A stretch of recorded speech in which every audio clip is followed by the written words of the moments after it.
Hello to all students. आज हम discuss कर रहे हैं हमारा चैप्टर 3 प्रैक्टिस शीट 4th का 9th क्वेश्चन। इस क्वेश्चन के अंदर मैं आपको पहले करेक्शन करवाना चाहता हूं। जैसे मैंने आपको यहाँ पे बताया हुआ है कि मैंने वैल्यू दी हुई है अमोनियम क्लोराइड की, अमोनियम हाइड्रोक्साइड की और NaCl की। तो एक्चुअल में यहाँ पे अमोनियम हाइड्रोक्साइड नहीं है, आप सभी को क्वेश्चन में इसको चेंज करके सोडियम हाइड्रोक्साइड कर लेना है। ये यहाँ पे मिसप्रिंट है जो आपको पीडीएफ में करेक्ट फॉर्म में मिल जाएगा। पीडीएफ आपको डिस्क्रिप्शन में मिलेगी, तो वहां से आप सभी जो हमारी प्रैक्टिस शीट्स हैं उनके जो पीडीएफ्स हैं वो डाउनलोड कर सकते हो। सॉल्यूशन मैं आपको वीडियो में प्रोवाइड कर रहा हूँ। तो हमें इस क्वेश्चन में लिमिटिंग मोलर कंडक्टिविटी गिवन है NH4Cl की, यानी कि अमोनियम क्लोराइड की। वैल्यू है 129.8 साइमन सेंटीमीटर स्क्वायर पर मोल। इसके अलावा हमें लिमिटिंग मोलर कंडक्टिविटी गिवन है NaOH की, जो कि हमें गिवन है 217.4। साथ में ही हमें लिमिटिंग मोलर कंडक्टिविटी गिवन है NaCl की, जो है हमारे पास 108.9। तो ये सारी वैल्यूज जो हैं ये हमें गिवन है क्वेश्चन के अंदर। हमें सबसे पहले कैलकुलेट करना है मोलर कंडक्टिविटी भी हमें गिवन है। मोलर कंडक्टिविटी हमें गिवन है बेटा सेंटी नॉर्मल सॉल्यूशन की। अब सेंटी नॉर्मल का मतलब यहाँ पे ये है जो हमारी कंसंट्रेशन है वो हमें दी हुई है 0.1 नॉर्मेलिटी, और इस कंसंट्रेशन पे जो मोलर कंडक्टिविटी दी हुई है हमें अमोनियम हाइड्रोक्साइड की, वो दी हुई है 9.33 साइमन सेंटीमीटर स्क्वायर पर मोल। आपको निकालनी है परसेंटेज ऑफ डिसोसिएशन, और उसी के साथ साथ आपको डिसोसिएशन कांस्टेंट भी निकालना है NH4OH के लिए।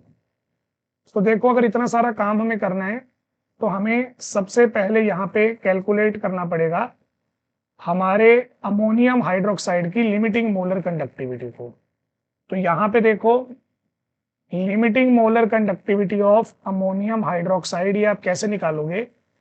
इसको निकालने के लिए आपको चाहिए molar conductivity of ammonium ion plus limiting molar conductivity of hydroxide ion. तो यहाँ पे अमोनियम आयन हमें मिल जाएगा NH4Cl से, तो उसकी मोलर कंडक्टिविटी। OH हमें मिल जाएगा NaOH से, तो उसकी मोलर कंडक्टिविटी। और इसमें से हम माइनस कर देंगे मोलर कंडक्टिविटी ऑफ NaCl, क्योंकि यहाँ पे Na और यहाँ पे Cl जो है वो फालतू आ रहे हैं।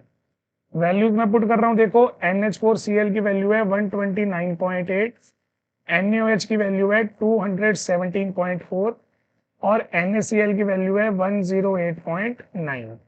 तो ये वाली वैल्यूज हमारे पास यहाँ पे आ गई हैं। इन सभी वैल्यूज को आप सॉल्व करोगे तो आपके पास यहाँ पे आंसर आ जाएगा 238.3 साइमन सेंटीमीटर स्क्वायर पर मोल। तो देखो, अमोनियम हाइड्रोक्साइड की लिमिटिंग मोलर कंडक्टिविटी हमारे पास आ गई है। तो हम यहाँ पे पहले निकालेंगे अल्फा। अल्फा का मतलब है डिग्री ऑफ डिसोसिएशन। तो अल्फा डिग्री ऑफ डिसोसिएशन निकलेगा molar conductivity eight A concentration divided by limiting molar conductivity. ये वाली वैल्यू हमें गिवन है यहाँ पे, ये वाली वैल्यू है बच्चे 9.33। जो लिमिटिंग मोलर कंडक्टिविटी है वो है 238.3। इन दोनों वैल्यूज को आप डिवाइड करोगे तो डिवाइड करने पे आपके पास आएगा 0.0039। परसेंटेज ऑफ डिसोसिएशन निकालने के लिए आप इस वैल्यू को मल्टीप्लाई कर दोगे बेटा 100% से, तो हमारे पास परसेंटेज आ जाएगी 3.9%। ये हमने हमारा पहला पार्ट जो है सॉल्व कर लिया, मींस हमने परसेंटेज ऑफ डिसोसिएशन निकाल ली। अब परसेंटेज ऑफ डिसोसिएशन निकालने के बाद हमें डिग्री ऑफ डिसोसिएशन भी निकालनी है, सॉरी डिसोसिएशन कांस्टेंट भी निकालना है। तो डिसोसिएशन कांस्टेंट है हमारा Kd, जिसको निकालने का फॉर्मूला है C अल्फा स्क्वायर। कंसंट्रेशन यहाँ पे गिवन है 0.1 नॉर्मेलिटी। अल्फा हमारे पास आया 0.039, उसका स्क्वायर है तो यहाँ पे भी स्क्वायर कर देंगे।